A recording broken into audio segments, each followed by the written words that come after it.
अस्सलाम वालेकुम गाइस, कैसे हैं आप। उम्मीद करते हैं आप सब खैरियत से होंगे, खुश होंगे और हमारी दुआ है कि हमेशा खुश रहें, हंसते और मुस्कुराते रहें। मेरा नाम है रहमान अनवर और मैं हूं मोहम्मद और मैं हूं ज़फर इकबाल। मैं हूं मुदस्सिर इमरान। और आज हम जिस वीडियो पर रिएक्ट करने जा रहे हैं, इस वीडियो का टाइटल है India election result will have a huge impact on foreign policy. तो करते वीडियो स्टार्ट और देखते हैं। उससे पहले वीडियो को लाइक, चैनल को सब्सक्राइब ज़रूर कीजिएगा। और इमरान भाई आज फिर आए हुए हैं भाई, पहले वीडियो लगानी ना तो फिर बता देते हैं भाई।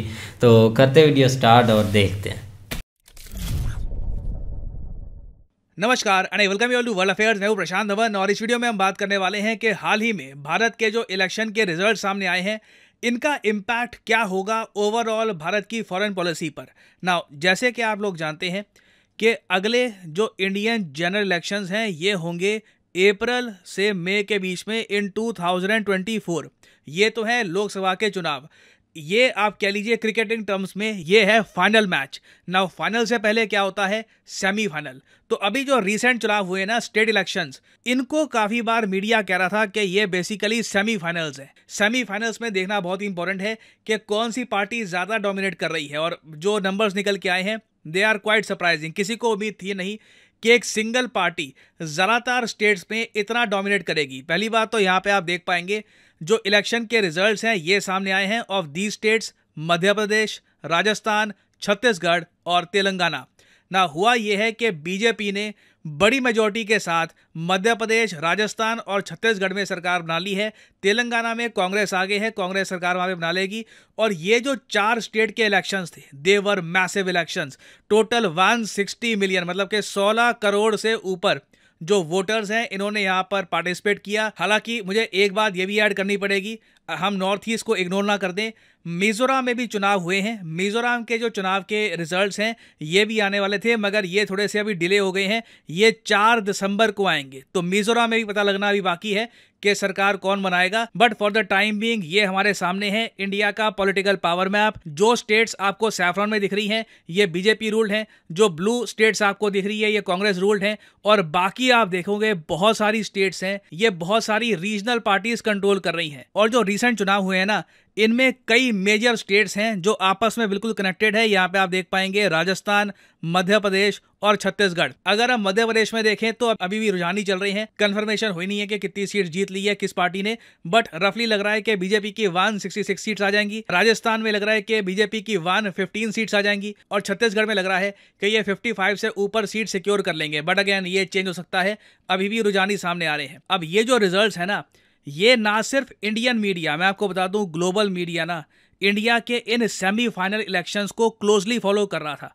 क्योंकि काफी बार इन चुनावों से ना एक आइडिया लग जाता है कि इवेंचुअली 2024 के जब चुनाव होंगे तब वहां पे कौन वापस पावर में आने वाला है। इससे एक इंडिकेशन मिल जाती है। और इंडियन पर्सपेक्टिव से आप अगर देखें तो हम लोग आज के समय फेस कर रहे हैं बहुत सारे फॉरेन पॉलिसी चैलेंजेस। कई देश हैं जो भारत को दबाव में भी डालना चाहेंगे अगर उनको ये पता लग गया कि इंडिया में पावर चेंज होने वाला है, या फिर आप कह लीजिए एक बहुत ज्यादा कमजोर गठबंधन की सरकार बनेगी जो काफी अनस्टेबल होगी। तो एक ऐसे टाइम में जब इंडिया बहुत सारे फॉरेन पॉलिसी चैलेंजेस फेस कर रहा है ना, ये बहुत इंपॉर्टेंट है कि बाहर के कंट्रीज ये समझ ले कि लग रहा है कि वापस इंडिया में एक स्टेबल गवर्नमेंट आने वाली है। चाहे पावर कोई भी संभाले, कोई भी पार्टी पावर में आए, सबसे इंपॉर्टेंट बात ये होती है कि एक कंटिन्यूटी हो और स्टेबिलिटी हो। ऐसा ना हो कि कुछ साल के लिए सरकार बने, सरकार टूट जाए। उससे देखिए बहुत ज्यादा अनप्रेडिक्टेबिलिटी सामने आ जाती है। अब इंडिया के सामने मेन जो फॉरेन पॉलिसी चैलेंजेस हैं कौन कौन से हैं। यूएसए देखिए ये दावा कर रहा है कि इन लोगों ने हमारा एक इंटेलिजेंस ऑफिसर पकड़ लिया है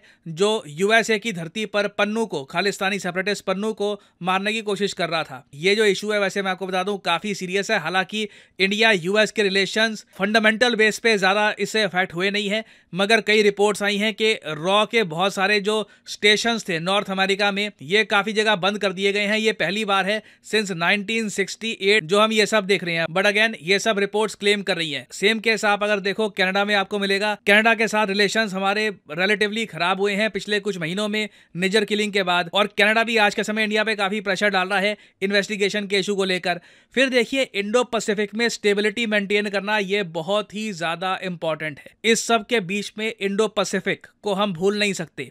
फिर चाइना और पाकिस्तान की हॉस्टिलिटी, इसे भी हम अवॉइड नहीं कर सकते। तो ऐसे क्रूशल टाइम में ना, अगर मान लो कि रीसेंट जो इलेक्शन हुए हैं सेमीफाइनल्स, इनमें ऐसा रिजल्ट आता कि कुछ समझ नहीं आ रहा कि किस पॉलिटिकल पार्टी के पास लीड है, कहीं कोई आ गया है, कहीं कोई आ गया है, उससे एक डर ये लग जाता है कि एक लेम डक सरकार ना बन जाए। ये एक पॉलिटिकल टर्म होती है, एक ऐसी सरकार जो जाने वाली है। जब डोनाल्ड ट्रंप का पता लग गया था कि इलेक्शन हारने वाले हैं, तब इनको कहा जाता था he is a lame duck president. और जब एक कंट्री का लेम डक लीडर होता है ना, तब बहुत सारी चीज़ें खराब हो जाती है। उस कंट्री में निवेश कम हो जाता है, उस कंट्री से बाहर के देश एंगेज करना एक्सटेंसिवली थोड़ा कम कर देते हैं, क्योंकि उनको भी पता है जिस सरकार से बात कर रहे हैं ये बाहर निकल जाएगी, एक चेंज आने वाला है, तो जब नई सरकार बनेगी उनसे ही हम बात करेंगे। ये सब फैक्टर्स मैटर करते हैं। तो जो रीसेंट रिजल्ट्स आए हैं ना, उससे ये जो प्रोबेबिलिटी थी ये भी निगेट हो चुकी है। उसके अलावा वैसे मैं आपको ये बता दूं, इन्वेस्टमेंट्स की अगर हम बात करें, मॉर्गन स्टैनली जो यूएसए की एक बहुत ही इंपॉर्टेंट इन्वेस्टमेंट फर्म है, इन्होंने रिसेंटली ये कहा था कि भारतीय स्टॉक मार्केट, ये बड़ी स्टेटमेंट थी, मुझे पता नहीं कितना सच है, ये बस इनका क्लेम है, इनके हिसाब से इंडियन स्टॉक मार्केट 30% तक गिर सकती है 2024 में अगर इलेक्शन आउटकम सरप्राइजिंगली नेगेटिव हुए। नाउ नेगेटिव का मतलब यही है कि बिल्कुल एक गठबंधन की सरकार बन गई जहां पे कुछ समझ नहीं आ रहा पावर में कौन है, और ओवरऑल एक डर बना रहता है कि कभी भी सरकार गिर जाए। इस रिपोर्ट को दुनिया भर में काफी पब्लिश किया गया, और कई इन्वेस्टर्स इसलिए ना इलेक्शन से पहले बहुत जरा सावधान हो जाते हैं, स्पेशली इंडिया जैसे कंट्री को लेकर। और फाइनली देखिए यहाँ पे एक इशू आता है पाकिस्तान का। पाकिस्तान भी इन इलेक्शंस को काफी क्लोजली फॉलो कर रहा था, इनका मीडिया काफी क्लोजली फॉलो कर रहा था। रीजन इसका सिंपली यही है कि इनको उम्मीद है कि अगर मान लो कल को कोई गवर्नमेंट चेंज आता है तो शायद आर्टिकल 370 को लेकर इंडिया का स्टांस थोड़ा सा चेंज होगा, उससे इंडिया पाकिस्तान वापस थोड़ी बहुत बातचीत स्टार्ट कर सकते हैं। तो in terms of foreign policy ये इलेक्शंस बहुत ज्यादा इंपैक्टफुल थे, काफी इंपॉर्टेंट भी थे, और इनका इंपैक्ट आप देखोगे आने वाले समय में भारत की विदेश नीति पर भी पड़ेगा। और सिंस हम इलेक्शंस की ही बात कर रहे हैं तो आपसे एक क्वेश्चन ही पूछूंगा। क्वेश्चन ये है कि chief election commissioner of India को कौन अपॉइंट करता है? ये है यहाँ पे आपकी options, prime minister, chief justice of India, president, या फिर the entire Lok Sabha. Comment section में करिए उत्तर। मैं जानना चाहूंगा कितने लोग सही आंसर करते हैं। जो लोग सही आंसर करेंगे कोशिश करूंगा कि उनकी कमेंट को मैं हार दे दूं। और अनअकैडमी के देखिए ऑफर चल रहे हैं आज के समय, ये जो ऑफर्स है। हाँ जी गाइस, तो बिल्कुल बहुत अच्छी वीडियो थी, जो एक भाई वाकई एक सरप्रशांत की सही बात है, फाइनल से पहले एक सेमीफाइनल हो चुका है, क्योंकि पहले भी यही बातें हुई जा रही थी कि जो एक प्रेशर बनाया जा रहा था पीएम मोदी जी की गवर्नमेंट पर, एक कनाडा से, कोई पाकिस्तान के, कोई चाइना से, मतलब सब मिलकर यही प्रेशर डाल रहे थे कि जो नेक्स्ट जो भी इलेक्शन होते हैं ना छोटे मोटे, वो किसी ना किसी तरह पीएम मोदी जो है ना हार जाएं।